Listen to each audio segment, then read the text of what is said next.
tous, bienvenue sur FM Télévision pour le compte de votre émission FM Sport. Grand plaisir en tout cas de vous retrouver dans ce nouveau numéro pour vous informer, pour parler de tout ce qui est actualité sportive en République démocratique du Congo, mais également en dehors de nos frontières. D'abord, le sommaire rapidement. Le technicien congolais Otis Ngoma, Kondi, nommé tout récemment depuis hier en qualité de sélectionneur national des léopards locaux de la RDC, c'est ce qui ressort de la décision de la Fédération congolaise de football, l'association rendue publique dans cette décision, en tout cas hier mardi. On va en parler. Est-ce que Otis Ngoma, c'est un très bon profil justement pour diriger nos léopards locaux et qui auront certainement comme mission la qualification pour la prochaine édition du CHAN Algérie 2023. On va en parler, n'est-ce pas, peut-être pour avoir plus de précision à ce sujet, et on va le faire avec Désiré Ouamba avec nous sur ce plateau. Bonsoir et bienvenue. Bonsoir Lionel, bonsoir à tous les téléspectateurs et les amoureux du sport en général. Nous sommes encore une fois de plus sur ce plateau de FM Télévision pour parler des sports, bien sûr. J'espère qu'on va, avant la fin de cette émission, retrouver Hervé Kazadi, qui également va nous rejoindre pour la suite de cette émission. Mais dans l'actualité, il y a également le TP Mazembe qui a décroché sa qualification depuis le dimanche dernier. C'était à Kamalondo, au demi-finale, qui va opposer Mazembe à Renaissance de Berkane, l'équipe de Jean-Florent Bengue qui a été victime d'un accident de circulation. On va prendre des nouvelles justement au cours de cette émission, mais surtout dans quelle perspective, dans quel état d'esprit justement qu'il faudra aborder ces prochains matchs pour le Congolais. Ça nous intéresse parce que de l'autre côté, il y a aussi notre Jean-Florent Bengue, le patriote congolais, dont on va en parler certainement pour cette émission. À la fin, on va aussi parler de la Ligue des champions IFA. Et ça s'est joué hier, en tout cas, la première demi-finale. On a assisté à un très bon match de football. On s'y régalait en quelque sorte entre Manchester City et le Real Madrid. Donc, les Citizens ont eu raison sur le score des 4-3 en attendant le match retour à Santiago Bernabéu. Ça sera forcément dans une semaine. C'est également ça va nous intéresser. Mais à la fin de cette émission, pardon, vous aurez droit à la rubrique les temps additionnels. Ça va se faire avec Désiré Ouamba qui va nous dire justement, nous donner quelques précisions dans les minutes avant de terminer cette émission. J'ai annoncé tout d'ailleurs Désiré Ouamba que Otis Ngoma, ça s'est présenté, c'était prévisible en regardant déjà les critères.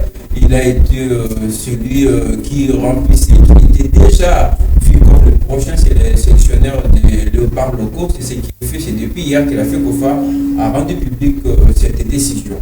Ouais, c'était vraiment prévisible parce que le critère publié par la FECOFA pour le dépôt de la candidature du sélectionneur national de léopard à prime, Monsieur Otis Ngoma, était vraiment parti favori et il a été nommé sans surprise sélectionneur national à prime parce qu'il avait des diplômes qu'aucun entraîneur sur le plan national avait, ce qui fait d'abord qu'il puisse passer de l'avant.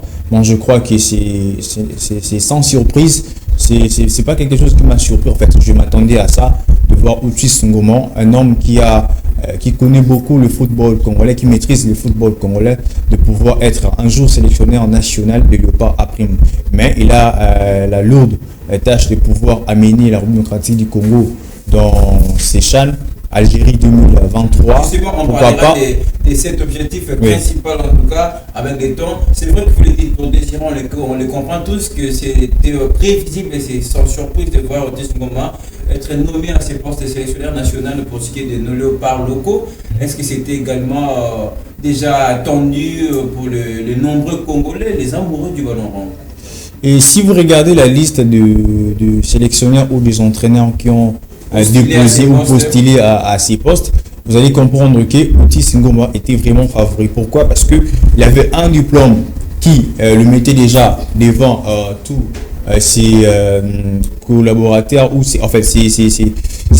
collègues du métier. Et en plus aussi, Otis Ngoma a quand même la maîtrise du football congolais.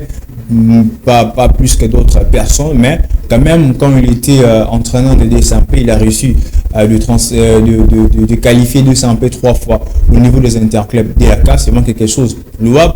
Il est aussi entraîneur de Léopard U20 même si la manière dont il a abandonné cette formation du côté de l'Afrique du Sud.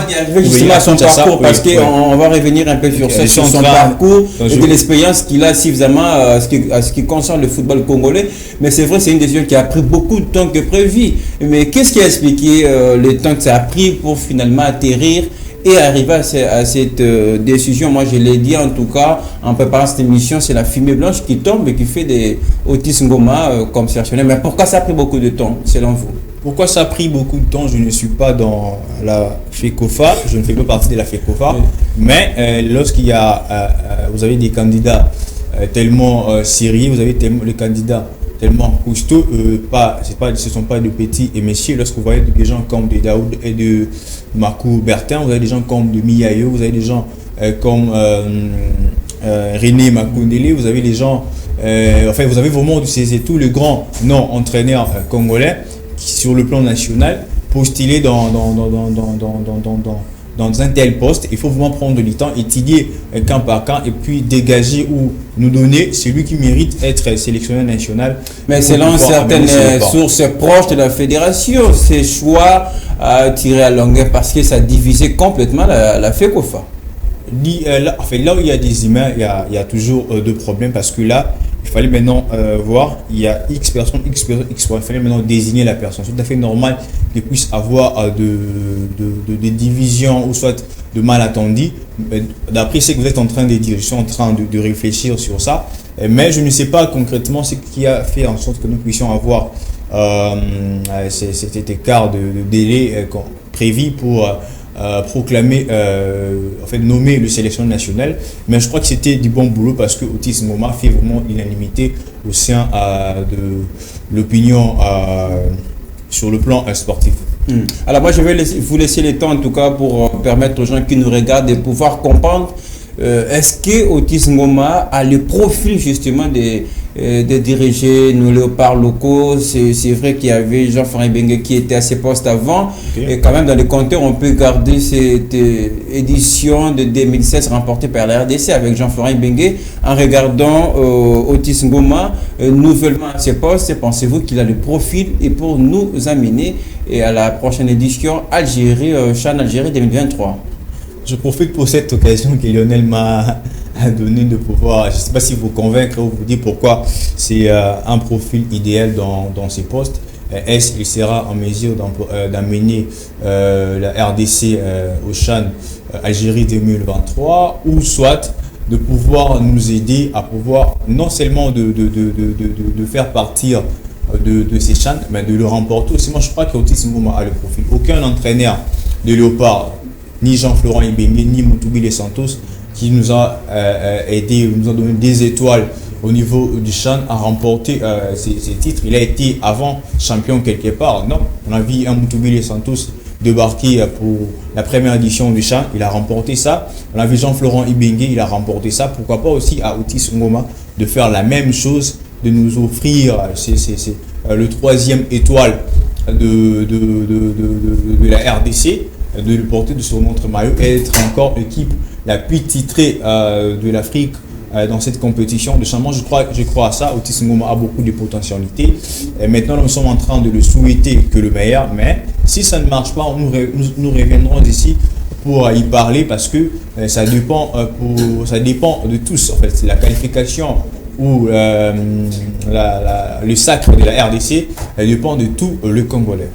Très bien, ça en tout cas on l'espère. Il a la qualité, les profils en tout cas pour nous amener à ça. Mais il y a quand même cette question, tout à l'heure on va revenir sur son parcours, mais avant cela, il y a cette question, le championnat est à l'arrêt pendant beaucoup de mois. Je ne sais pas comment il va faire puisque déjà la campagne des élémentaires doit en principe commencer puisque la compétition, la prochaine édition du CHAN est prévue en décembre 2023, en janvier 2023. Ouais, je crois déjà il y a une information qui circule qui est vraie. Les locaux iront en stage. Je crois que le mois prochain pour pouvoir préparer il y a d'abord les éliminatoires. On doit vraiment préparer à conséquence. Je crois que c'est entre demain ou après-demain, il y aura un tirage au sort pour nous permettre de savoir quels sont les adversaires de la RDC pendant ces éliminatoires et pour déterminer si la République démocratique du Congo va participer à ces CHAN ou pas. Moi, je crois que c'était c'était bien de pouvoir mettre ces locaux en stage et permettre à l'entraîneur d'avoir l'idée sur les joueurs qui seront sélectionnés, parce que là, le championnat est pratiquement à l'arrêt, sauf le joueur de tout-puissant Mazembe qui sont vraiment en compétition, parce que chaque semaine, ils sont en train de jouer du côté des interclubs de la Mais CAF. ce n'est pas surtout régulier de la même manière quand il y aurait par exemple les championnats. Ils les font avec beaucoup d'espoir, j'ai l'impression. Au moins, ils ont un peu la chaleur parce qu'ils sont en train de jouer une compétition africaine, mais le stage est déjà fixé, la date est déjà fixée, je crois, c'est pour ce mois prochain. Justement, je voulais comprendre, Désiré Wamba, le stage va servir à quoi? Juste pour booster les joueurs, ou ça sera une façon de permettre à Otis Ngoma d'avoir l'idée sur ces joueurs? Moi, je crois qu'avant l'arrêt du championnat, on a vu des joueurs qui étaient performants. Mais c'est un peu difficile le même, parce que c'est vraiment difficile, mais ça va permettre à Otis Ngoma d'avoir l'idée sur des joueurs qu'il va sélectionner. Ça va aider à Otis Ngoma de préparer l'équipe pour affronter ces éliminatoires qui commencent d'ici là. Bon, je crois que c'était vraiment bien réfléchi de pouvoir mettre en place un stage qui va faire en sorte que nos joueurs puissent être vraiment en forme et d'aborder de la plus belle manière ces éliminatoires du CHAN que nous tous nous attendons après avoir raté la Coupe du Monde, après avoir raté la CAN, mais participer quand même au CHAN. Ça sera très intéressant. On va d'abord retourner du côté de la région. On va suivre ce que la rédaction sportive de FM Télévision a pensé sur le parcours de Otis Ngoma, comme je le disais au début de cette émission, nouvellement nommé au poste de sélectionneur national des Léopards CHAN.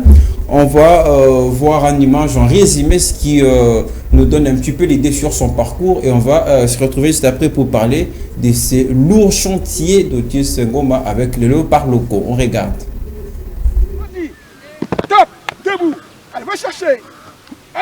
Il était pressenti favori à ce poste. Le technicien congolais Otis Ngoma Kondi est officiellement nommé sélectionneur national des Léopards locaux de la RDC pour la Fédération congolaise de football association. C'est ce qui ressort de la décision de la FECOFA rendue publique hier mardi 26 avril 2022. Pour ce qui est de son parcours, retenez qu'Otis Ngoma a une longue expérience dans le football congolais et continental. Né le 22 décembre 1962 à Kinshasa, Otis Ngoma Kondi est un technicien congolais ultra avéré qui a un niveau certifié incontestable et acceptable pour diriger la sélection des Léopards A' vers le prochain CHAN Algérie 2023. Licencié niveau A de la Fédération française de football IFA, Otis Ngoma se vit révélé dans le milieu sportif congolais. Diplômé de la CAF A de la Fédération congolaise de football association, Otis Ngoma va donc diriger les Léopards Event dont il va perdre la commande en 2016 dans le souci de respecter son contrat avec les Daring Club Motema Pembe qui lui permet d'avoir des grands résultats. Et très récemment, Otis Ngoma a été le patron du staff du FC Renaissance du Congo. La même décision explique qu'Otis Ngoma sera assisté par Pamphimi Ayoka Zembe, Bertemakou Kisamba et Guy Boukassa. Quant au poste de préparateur physique et entraîneur des gardiens, nous avons Léo Makanzou et Paulin Tokala. Rappelons que ce nouveau staff aura cette lourde mission de qualifier de nouveau cette sélection congolaise à la prochaine édition du CHAN qui se disputera en Algérie en 2023. Merci à la rédaction pour ce petit résumé. Question de vous donner l'idée sur le parcours d'Otis Ngoma. Et tout à l'heure, on parlait de ces parcours. Une petite question rapidement, Désiré. Est-ce que ces parcours est vraiment avéré pour que l'équipe aujourd'hui se porte de sélectionneur national? D'abord, sur le critère qu'a donné la FECOFA, ce n'était pas question d'un entraîneur qui a un parcours XXL. Mais ça compte également. C'est le parcours qui donne un peu de l'expérience. Le monsieur a un parcours qu'on ne peut pas négliger ou fustiger parce qu'il a été au sein de la formation de Dankler Motema Pembe. Tout à l'heure, je disais, il a réussi à qualifier 3 fois 200 P aux interclubs de la CAF. Il a été sélectionneur de Léopard U20 et puis il a été aussi en France dans la division d'honneur. Il a d'ailleurs réussi à battre quelques équipes de la première division lors de la Coupe de France. Est-ce que dans le palmarès d'Otis Ngoma, ça nous intéresse aussi? Est-ce qu'Otis Ngoma a gagné aussi un trophée majeur depuis qu'il est entraîneur? Votre question me pousse aussi à me poser une question. Est-ce quand Santos Moutoubile a gagné les champs, il avait quel palmarès? Avant, il avait remporté quelle coupe? Est-ce à Ibeni avant de pouvoir gagner le Chan avec le Léopard en 2016, il avait quel... il n'avait pas gagné avec l'AS Club avant? Il avait quel parcours? En fait, sur le niveau continental, il avait gagné rien. C'était, disons, son tout premier titre continental avec une équipe. C'était c'est un peu ça. Mais avec Otis Ngoma, il a quand même, c'est un architecte, c'est un entraîneur qui met en place une équipe capable de pouvoir faire mal aux adversaires. On le connaît tous. C'est un entraîneur qui a une mentalité assez forte. C'est un entraîneur qui motive les joueurs. Et moi, je crois que tout ce qu'on est en train de dire ici, il va nous le confirmer sur le terrain. S'il ne le fait pas, la République ou le supporter, ou même nous, les journalistes, on va fustiger ou on va parler correctement de ce qu'Otis Ngoma est en train de faire, si c'est bien ou pas. Mais je crois qu'actuellement, nous pouvons que le souhaiter le bonheur et de bonnes choses avec l'équipe nationale. Très bien. Alors tout à l'heure, avant de suivre l'élément, je le disais, les chantiers est très vaste pour les techniciens Otis Ngoma, c'est vrai. Et il y a ces chocs de la RDC qui n'a pas participé à la précédente CAN. On sera également absent lors de la prochaine Coupe du Monde. Et du coup, ça donne un petit peu de l'espoir qu'il faut prendre au sérieux ces élémentaires pour le Chan. Les chantiers vastes. Alors, je sais que vous n'êtes pas Otis Ngoma pour répondre à cette question, mais je me permets quand même de vous la poser. D'où Otis Ngoma doit commencer Désiré Wamba, puisque les chantiers vastes, je l'ai dit tout à l'heure. Vous savez, Lionel, les chantiers est tellement très vaste. Et puis, c'est vraiment difficile de jouer une compétition africaine qui demande l'implication des joueurs locaux. En même temps, vous n'avez pas un championnat national régulier. D'ailleurs, j'ai suivi le capitaine Youssouf Boumbo qui dit c'est une première fois dans sa vie de voir un championnat s'arrêter à la phase. Ça tue en quelque sorte le football congolais. On a proposé 11 de départ, je ne sais pas sur.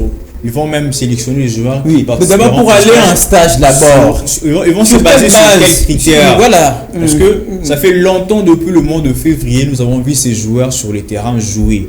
Donc, Otis Ngoma a vraiment du pain sur la planche. Et puis, c'est vraiment, on vous donne une équipe, mais on ne vous donne pas de joueurs ou le moyen pour pouvoir amener cette équipe du haut niveau. Est-ce que c'est un problème de moyens? Je voulais que nous essayons de faire la part des choses. Problème de moyens, je dirais oui. Pourquoi? Parce que ces championnats nationaux ne se jouent pas parce qu'il y a un problème de vol, parce qu'il y a un problème de déplacement. Si les championnats nationaux étaient en place, on avait des équipes qui étaient comme de Lupopo, de Sampé, il y a des grandes équipes, il y a vraiment beaucoup de joueurs. Ils ont cassé les rythmes, ils n'ont plus le temps de jouer. D'ailleurs, certaines équipes ne s'entraînent plus parce qu'ils se disent on s'entraîne, on ne joue plus de rencontres. C'est comme si on est en train d'accumuler le travail pour rien. Donc, moi je dirais tout simplement, c'est vraiment très difficile pour Otis Ngoma malgré ses expériences. Et surtout qu'il n'a pas beaucoup de temps aussi. Je le disais tout à l'heure, les jeunes, c'est déjà il va sélectionner les joueurs sur base de quoi? Alors que sur la saison sportive où le championnat national devrait normalement s'arrêter le 31 mai.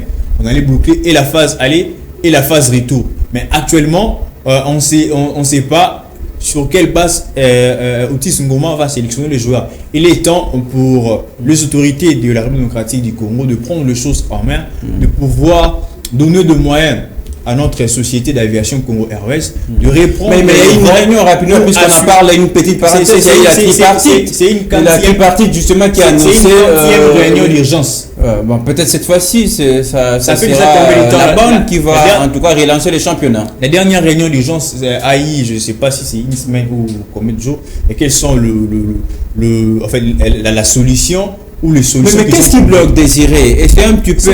Explique aux gens qui nous regardent. Il y a eu beaucoup de réunions, vous l'avez dit tout à l'heure ici, mais il n'y a pas toujours le retour du championnat, et la reprise. On se pose des questions tous les jours, mais qu'est-ce qui bloque exactement? Il y a une semaine, j'étais à Congo Airways, ici en ville. On était allé demander le vol pour Mbujimai. Là, c'est dans le cadre privé ou c'est pour les championnats? Non, dans le cadre privé. On nous a appliqué le vol de Mbujimai jusqu'à présent. Les vols n'ont pas encore repris. Moi, je me dis, c'est une équipe de Mbujimaï. Mais peut-être que ça va répondre progressivement, Désiré. Progressivement, pour combien de temps? Moi, d'ailleurs, je souhaitais qu'on puisse jouer avec des matchs en zone. Mais malheureusement, il y a déjà des équipes qui ont joué entre et dans la zone. C'est vraiment très difficile. Le seul problème, c'est de pouvoir booster ou donner des moyens à Congo Airways, parce que donner aussi les avions, c'est quoi là pour répondre les championnats, ou soit vous puissiez que le gouvernement puisse collaborer avec une autre société d'aviation, ou soit qu'il puisse aller, ce sont des propositions, que les équipes payent la moitié, que le gouvernement aussi paye la moitié pour assurer les déplacements. Finir la phase aller, parce que ça reste que une question parce qu'on va parler des Mazembe tout à l'heure. Avec les temps qui restent, pensez-vous que la reprise du championnat est certaine ou ça reste utopique? Pour moi, c'est vraiment dubitatif Voilà. pour la reprise du championnat, parce que le temps passe comme ça. Il y a plusieurs réunions qui se font, et au finish, on n'a pas un résultat palpable. On ne sait pas quand est-ce que le championnat national va. Puisqu'il faut rappeler, il y a toujours ce conflit de la précédente édition, la 26e, qui opposait avec la Mazembe. Jusque-là, les champions n'est pas toujours connu officiellement. Non, les champions, c'est là, c'est clair. C'est vrai, les trophées ne sont pas encore restitués. Mazembe n'a jamais restitué, ça c'est aussi un problème. Et si jamais ces championnats s'arrêtaient aujourd'hui, qui sera sacré champion de la 27e édition, de l'édition en cours? On ne sait pas, c'est toutes ces questions-là qui n'ont pas de réponse en ce moment. Pour terminer, puisque ce n'était pas ça l'objet, revenons à Otis Ngoma, puisque là, les retours du championnat, ça semble vous dire dans vos propos que ça reste en tout cas totalement, quasiment impossible, vu le temps aussi. Mais un dernier mot pour Otis Ngoma, les chantiers vastes, vous l'avez dit, il faut commencer d'abord par le retour du championnat pour permettre aux joueurs de reprendre les matchs, ce qui permettra à Otis Ngoma de jauger, de passer à la sélection. Mais quoi d'autre qu'on peut retenir d'Otis Ngoma? Je rappelle, le nouveau sélectionneur des Léopards locaux. C'est qu'on doit retenir des Otis Ngoma, c'est un nouveau patron du staff technique de Léopard à Prime. C'est l'homme a de l'expérience, on a vu du côté de ce qu'il a fait du côté de l'USAMP, et n'oubliez pas aussi, il n'est pas aussi seul. Voilà, c'est très important. Son équipe, en fait, son équipe est composée de bons entraîneurs, entre autres Pamphile Miayo, plusieurs fois champion d'Afrique en tant que joueur et en tant que sélectionneur. Il y a par exemple Bertin qui a redynamisé, Guy Boukassa. Il a fait en sorte que la formation de Saint-Ola le Popo s'est retrouvée là où aujourd'hui. Il y a aussi Guy Boukassa qui a fait de merveilles du côté du Rwanda avec plusieurs équipes. Il y a aussi deux Asiens, respectivement au poste de préparateur et d'entraîneur des gardiens. Nous avons Toukala, l'expérimenté, et ça fait vraiment du bien. Est-ce que les jeunes d'aujourd'hui ont connu Toukala, par exemple? C'est ça le problème. C'est aussi de notre travail de rappeler ça à nos jeunes. L'histoire de notre extrêmement c'est vraiment très important. Donc on va s'arrêter là. Le staff technique là est garni vraiment. On a des hommes qui pensent bien, on a des hommes qui ont fait de prouesses. Et moi je pense qu'avec s'ils mettent ensemble leurs idées, leur intelligence, RDC peut espérer pouvoir à la qualification. Pourquoi ne pas revivre l'espoir de 2016 avec Jean-Florent Ibenge? Là, c'est désormais Otis Ngoma qui va diriger. Donc, nous profitons de lui présenter toutes nos félicitations, même s'il y a un aspect qu'on n'a pas abordé. Il était entraîneur de UFC Renaissance du Congo. On ne sait pas ce qui va se passer, s'il va combiner les deux. Parce que Jean-Florent Ibenge l'a fait aussi avec l'ASP Club. Ce n'est pas une nouvelle chose mais ça ne sera pas souhaitable. On a vu comment ça a coincé à l'époque Jean-Florent Ibenge. D'ailleurs, beaucoup souhaitaient qu'il puisse. Et en plus je ne sais pas s'ils ont prolongé avec Renaissance, c'est un contrat de 6 mois. Bon, justement, on le verra en tout cas. Il peut ou ne pas continuer avec FC Renaissance du coup. L'État peut-être qu'il a fait qu'on prépare quelque chose d'officiel avec le nouveau sélectionneur Otis Ngoma pour nous donner en tout cas toutes ces orientations. Nous allons y revenir très prochainement pour vous en parler avec plus de précision. Je l'ai annoncé également au début de cette émission. La Renaissance de Berkane a annoncé officiellement que son entraîneur Jean-Florent Ibenge, le Congolais, a été victime d'un accident de circulation, blessé au niveau de colonne vertébrale. Donc il sera en principe pratiquement absent de 7 à 10 jours. Mais est-ce que c'est une bonne nouvelle pour Mazembe, puisqu'il faut dire, Jean-François Bengue, c'était l'équipe qui doit jouer Mazembe le 8 mai prochain. Je crois qu'il y a 7 ou 10 jours, il peut ou ne pas être là, mais on croise les doigts que Jean-Florent Bengue soit là à Lubumbashi, parce qu'on a envie de vivre ces duels entre Jean-Florent Bengue, ancien sélectionneur de l'ancien. Vous comprenez, on a été plus dans la sélection, coach de l'Aspect Club durant 8 ans, il a eu à affronter avec le tout-puissant Mazembe, et ces duels où retrouvailles va faire en sorte que nous puissions palper ou voir une rencontre très très alléchante qui va opposer la formation de Renaissance de Berkane avec les TP Mazembe, alors que c'est une première fois dans l'histoire que ces deux équipes puissent se rencontrer au niveau des interclubs de la CAF. Moi je crois que Jean-Florent Bengue il sera là parce qu'il est déjà sorti de l'hôpital, déjà chez lui à la maison. On a vu sa photo tout souriant. Mais est-ce que ça ne fragilise pas aussi cette équipe d'Orange de Berkane sans son entraîneur qui, à quelque sorte, je crois qu'il est à la base un peu de ces succès, surtout de ces stades de la compétition. Cette équipe joue la demi-finale. C'est vraiment difficile lorsque vous perdez ou vous avez eu une nouvelle que votre entraîneur a subi un accident de circulation un jour après la qualification importante. Mais moi, je me dis, ça peut être une source de motivation ou une source de motivation. Des démotivations. Voilà. Pourquoi ça doit motiver les gens? On s'est dit, bon, maintenant on va jouer pour notre entraîneur. Notre manière de le souhaiter prendre rétablissement, même s'il n'est pas là physiquement, il faut dire que les tactiques ne vont pas changer. C'est toujours ça, il va quand même donner les injonctions de faire ça pour notre entraîneur. De l'autre côté, les joueurs pouvaient être démotivés parce qu'ils n'ont pas leur entraîneur sur le banc qui est à tout moment en train de les motiver de faire plus, de donner le meilleur d'eux. Donc maintenant, c'est aux joueurs d'avoir une mentalité forte. Des joueurs se focaliser sur cette rencontre, des joueurs de se dire on peut faire ça pour notre. Il faut dire un des atouts de cette équipe, c'est d'avoir Jean-François Bengue qui maîtrise non seulement le TP Mazembe, qui sera leur prochain adversaire, mais aussi de maîtriser le football congolais, et qui a eu plusieurs fois quelques matchs importants alléchants face au Tupsa Mazembe. Nous espérons que ce sera un très bon match. Bengue a déjà rencontré Mazembe aux interclubs de la CAF lorsqu'il était encore à la CE Club. Malheureusement, il n'avait pas eu l'occasion de battre tout-puissant Mazembe. Peut-être que ça sera une autre occasion pour Jean-Florent Bengue de prendre sa revanche en tout cas. Oui, mais parlons rapidement de Mazembe. On le disait tout à l'heure, sans championnat, sans la Ligue nationale de football, Mazembe est en demi-finale. Est-ce que ça ne serait pas un exploit? Est-ce qu'on n'aura pas tort de le dire? C'est un parcours à boiter, comme je disais. Par défaut, on s'y attendait pas de voir le tout-puissant Mazembe arriver au dernier carré. Donc pour moi, c'est un exploit sans championnat. Et vous y arrivez voir la très belle victoire face à Pyramide FC, la formation égyptienne. De sortir du pool comme étant premier et puis de faire d'éliminer Pyramide FC qui a causé de problèmes à Manu Maignan, même à l'équipe nationale de Léopard lors d'un match amical.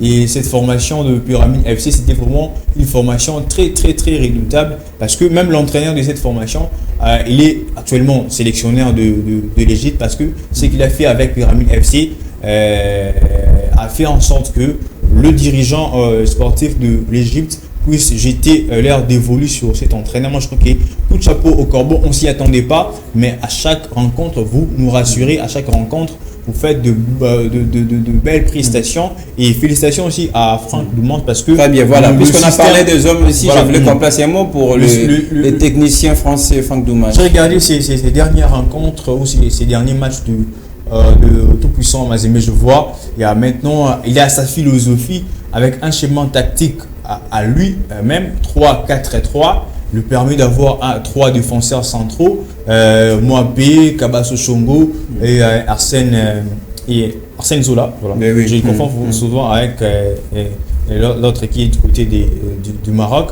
Donc vous avez 3 défenseurs centraux là qui sont impeccables. C'est ce qui fait que les replis défensifs fait en sorte de pouvoir barrer la route aux assauts de l'adversaire de pouvoir scorer à chaque fois que vous tirez, ils sont là présents. Et vous avez aussi des latéraux, Ernest Luzolo, un peu dans une position offensive, mais il est aussi bon défensivement parce que c'est un défenseur qui rentre à tout moment lorsqu'ils sont en train. Ils sont menacés, ils se replient à la défense, ce qui fait en sorte que Mazembe n'a pas encaissé. Et du côté du milieu du terrain, vous avez un Zemanga Sosé qui a une technicité assez excellente. Faute de temps, justement. Voilà. On ne va pas parler de toute mais coup de chapeau à l'équipe de... Justement, c'est du bon travail, même s'il y a eu une très forte polémique parce qu'on semble que de plus en plus, pour tout, c'est un grand joueur de Mazembe qui a fait le beau temps, voilà, qui s'écarte un peu. Il y avait cette polémique, mais on pense que Franck Doumas a toujours raison parce que son équipe va de mieux à mieux, comme on l'avait dit, par défaut sans championnat. Mais là, il discute presque les derniers carrés de la compétition. Absolument.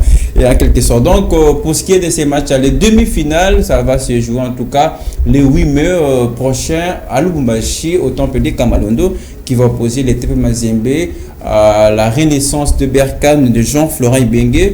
Et nous espérons qu'il sera là et nous profiter également à l'occasion de cette émission pour lui présenter des bons rétablissements. On va terminer cette émission, mais rappelez avant de prendre notre rubrique dans additionnel, on place un mot puisque la soirée d'hier nous a régalé en quelque sorte. C'était Real Madrid et face à Manchester City, victoire des hommes de Pep Guardiola, 4-2. C'était du vrai spectacle parce qu'on a non seulement vu le jeu, mais nous avons vu des buts aussi. C'est dans ce genre de rencontres ou de matchs qui me pousse à aimer encore le football. Et là, ce qu'on a vu hier, c'était magique. Ce qu'on a vu hier, c'était du vrai football. C'est du vrai entre des équipes joueuses de Manchester City et le Real de Madrid.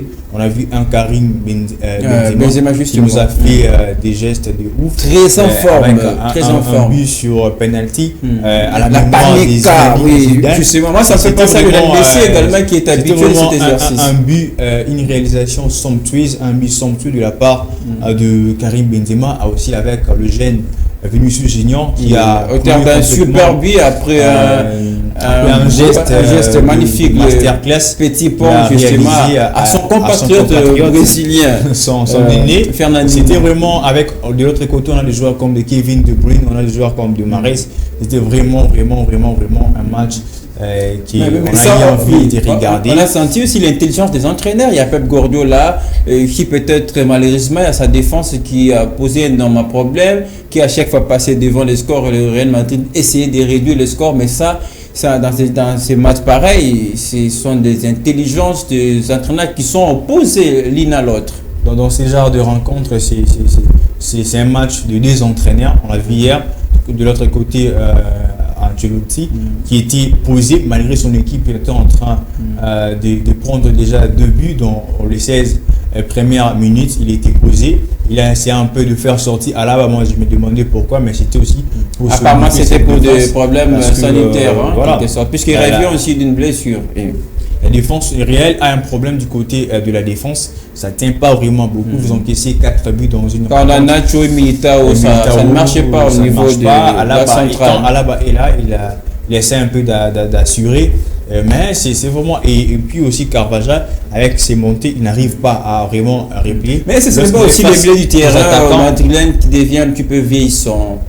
Je crois que c'est Modric qui fait la différence dans certaines circonstances. Il est de moins en moins fort en matière de défendre, comme à l'époque. Et puis vous avez fait un Valverde du côté sans gêne, il a de l'énergie. Mais je crois qu'il faut maintenant trouver une place pour Kamavinga parce que à chaque fois il rentre dans une rencontre, il est en train de changer de donner de l'énergie, les choses. Un peu plus de à la lieu où vont les choses, il mérite vraiment d'être titulaire et d'assurer vraiment ses postes parce que Kroos, je le sens vraiment plus.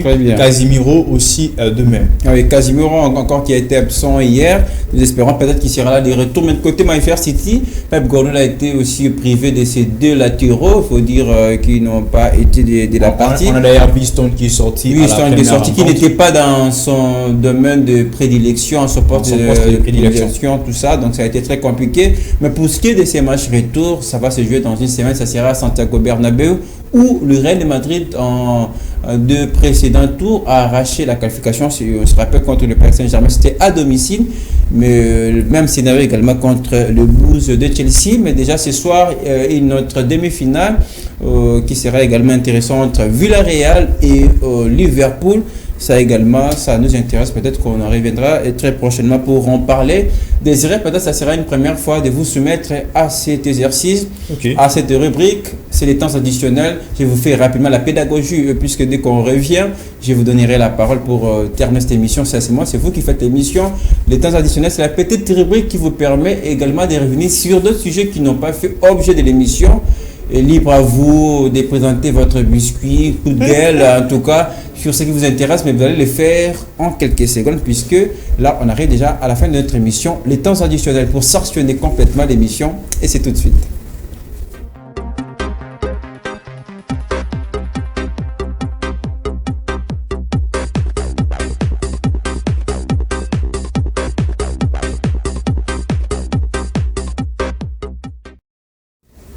Les temps additionnels, c'est la rubrique qui a toujours sanctionné et terminé l'émission. À partir de ce moment, considérez que c'est Désiré Ouamba qui fait l'émission, puisque là, il a quelque chose à nous dire et certainement des reproches au football congolais. Désiré, vous avez la parole et c'est votre temps additionnel. Allez-y. Rapidement pour clore complètement cette émission, je m'en vais vous dire qu'aujourd'hui, 26 avril, je pense. 27 avril, voilà, l'association sportive Victoria Club a battu la formation de Nouvelle Vie en amical, une équipe qui monte en l'attente provinciale de football de Kinshasa après avoir fini premier dans l'attente urbaine de Lukunga avec 78 points sur le score de 7 buts à 3 avec un doublé de Tadi Aditi et Tekiyama. Du côté du boss, il y a une soirée des galas qui s'annonce très bientôt là. Et cette soirée, ça déroulera le 30 avril. Normalement, c'est déroulé le 30 avril. On attend encore d'autres informations pour pouvoir finir en beauté. Et puis aussi l'international congolais Jackson pour terminer, qui ne s'arrête plus. Il vient de scorer son 3e triplé de la saison sous sa nouvelle couleur des camps. C'est pas ça. Côté de Turquie, voilà. De Turquie, c'est ça un peu ça, le nouvelle que Lionel m'a surpris, mais quand même, on fait avec. Vous avez été un peu plus dans l'information. Moi, oui, dans vos temps additionnels, moi j'attendais quelque chose de très fort. Comme les autres l'ont fait récemment. Malheureusement, j'avais pas dernièrement sur ces plateaux. Oui, mais ça ne s'intéresse pas, mais ça a été bénéfique pour nos téléspectateurs parce que là, c'est de l'information. C'est toujours important de le faire. C'est vrai qu'on espérait avoir Hervé Kazadi qui malheureusement n'est pas passé comme d'habitude. Et j'espère que très prochainement, il nous trouvera des très bonnes esquisses. C'était Désiré Ouamba. Merci d'être passé. Même Désiré Ouamba, voilà. Mais comprenez, ça arrive de temps en temps d'écorcher. Bon, ça, je les corrige correctement. De temps en temps avec vous, c'est dans la matinale sportive, c'est ça? Matin sportif. Demain à 9h. Et voilà, pour le reste de l'actualité sportive. Cette émission est à retrouver sur notre chaîne YouTube Fondation Maloa Télévision. La rediffusion, c'est dans la soirée. Et les prochains numéros avec FN Sport, ça sera ce week-end avec le même plaisir. Merci à toute l'équipe de l'avoir fabriqué.